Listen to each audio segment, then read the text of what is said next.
오늘도 그리스도 되신 주님으로 충만하기를 간절히 소원합니다. 우리가 걸어가는 걸음들, 우리가 만나는 사람들, 우리가 생각하는 모든 것들을 주님은 아시고 그 속에서 당신이 귀하게 여기시는 그 복음과 영혼을 살리는 방향으로 모든 것을 진행하실 줄로 믿습니다. 오늘도 양보할 수 있게 되기를 바라고, 오늘도 믿음의 도전을 하게 되기 바라고, 하나님을 믿고 사람을 사랑하는 축복의 여러분 되시기를 주 예수 그리스도 이름으로 축원드립니다. 사도행전 20장을 계속 봐나갑니다.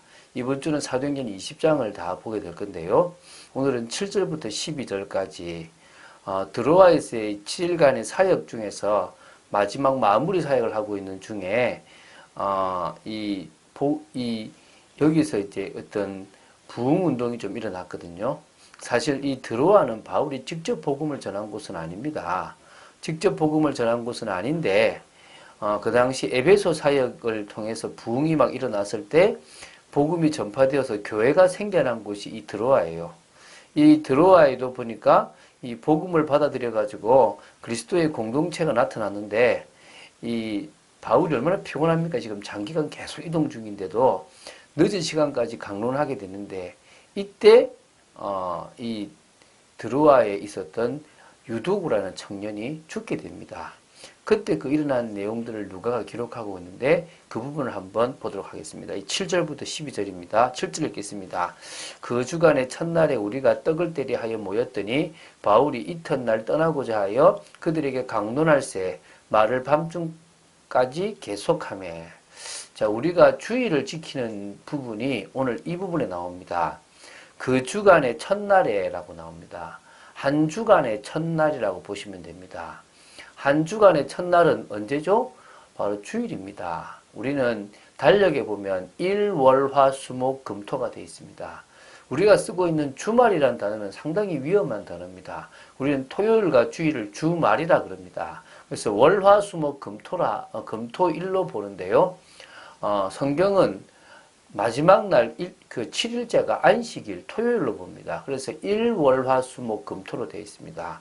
오늘 보면 그 주간의 첫날, 한 주간의 첫날 바로 주일에 우리가 떡을 때려 모였더니 지금 바울은 안식일마다 전도하러 회당에 갔습니다. 그러나 정작 크리스찬들이 모이는 날은 그 주간의 첫날이라고 말하는 언제죠? 주일입니다. 그때에 떡을 때려 모였다는 겁니다. 이게 바로 모임의 이유입니다. 성찬과 애찬이란 거죠.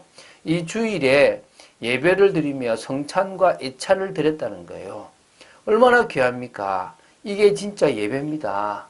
그래서 우리는 안식일교처럼 안식일을 지키는 것이 아니라 언제 지킨다고요? 주일을 지키는 겁니다.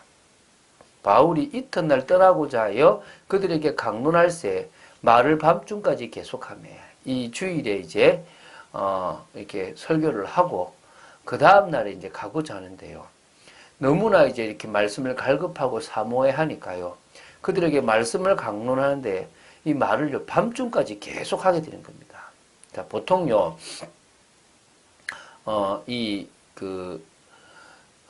드로아의 일몰 시간은 7시경으로 봅니다. 그러면은 힘든 일과를 마치고 오후 7시쯤에 모든 심지어 노예까지 다 모였을 거라고 봅니다. 그때 이제 바울의 강론을 본격적으로 시작했다고 보면 되고요. 다음 날, 날이 새기까지니까 한 새벽 5시 정도로 보시면 돼요. 그러면 저녁 7시부터 아침 5시, 새벽 5시까지니까 뭐죠? 한 10시간입니다. 이 시간을 거의 쉬지 않고 쉬고, 강론하고 쉬고, 또 조금 쉬고, 그리고 포럼하고 이런 나눔의 시간들을 통해서 그 10시간을 밤을 새면서까지 보낸다고 보시면 됩니다. 우리가 모인 윗다락에 등불을 많이 켰는데, 지금 이제 모인 장소가 윗다락까지 있는 거예요. 보통 이게 3층으로 보거든요. 3층에서 떨어질 그 유두구가. 그러니까 3층 건물이 있는 그런 집이라 보면 상당한 재력을 갖춘 사람이 그 집을 제공했다는 겁니다. 그래서 이제 드로아의 모든 거의 많은 성도들이 모일 정도의 큰 곳이고요. 3층에 다락까지 있을 정도로 그런 곳입니다. 그래서 사실은 이렇게 이름도 없고 이렇게 표시도 나지 않지만 사람들을 위하여, 교회를 위하여 헌신한 귀중한 분들이 성경에도 있고요. 교회사에도 많습니다. 그런 분들의 헌신으로 지금까지 교회가 지금 복음이 전거되어지고 그것이 우리들에게까지 왔다고 보시면 되겠죠. 근데 이제 윗다락에도 등불을 많이 켰습니다. 왜? 사람들이 많이 모였고 은혜 받기를 원했기 때문이겠죠. 유두고라 하는 청년이 창에 걸터 앉아 있다가 깊이 졸더니 바울이 강론하기를 더 오래 하며 졸음을 이기지 못하며 3층에서 떨어지거늘 일으켜보니 죽었는지라.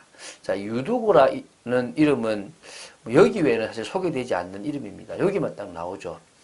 유티코스라는 뜻이, 근데 유티코스인데요. 그 뜻은 복되다, 다행이다, 뭐 이런 뜻인데요. 그 당시 흔한 노예 이름이었다고 합니다. 그래서 유두구가 그 당시 노예의 신분일 가능성이 많다라고 봅니다. 뭐 그러니까 드로아 교회에 뭐 노예를 비롯해서 사회 하층민들까지 적지 않게 많이 있었다라고 보면 되겠죠. 어쨌든 이제 사람들이 많이 모이니까 뭐 중간에 앉자기보다는 이게 창문에 걸터 앉을 수밖에 없었겠죠. 근데 거기서 이제 막 이렇게 안 자려고 막 몸부림을 치는데 이 강론하는 시간이 길어지고 노예라면은 하루 종일 일해서 얼마나 피곤하겠습니까? 그러니까 어떻게 되겠죠? 졸음을 이기지 못한 거예요.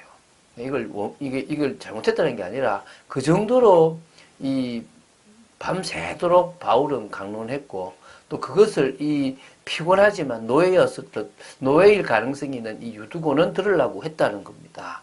그러다가 이제 졸기 시작한 거죠. 이제 떨어졌다는 거죠. 오늘 이 구절에 보면요, 청년이라고 얘기하잖아요.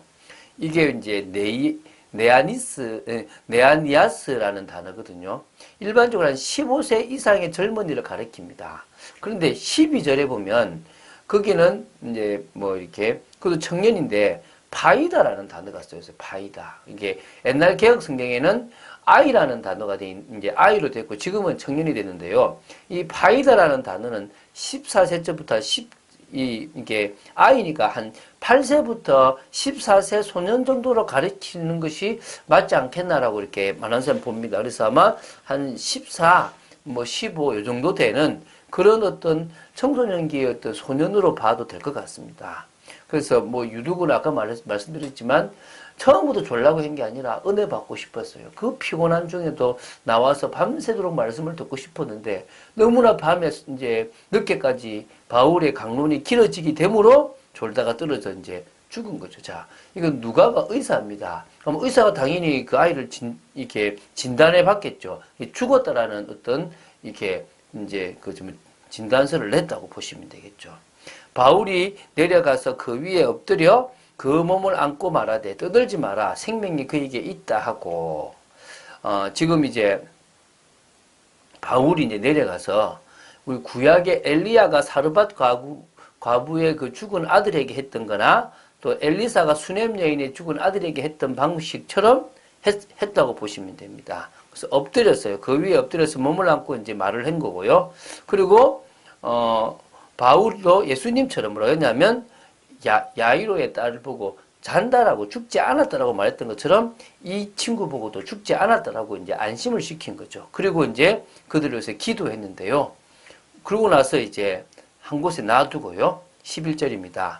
올라가 떡을 떼어 먹고 오랫동안 곧 날이 새기까지 이야기하고 떠나니라.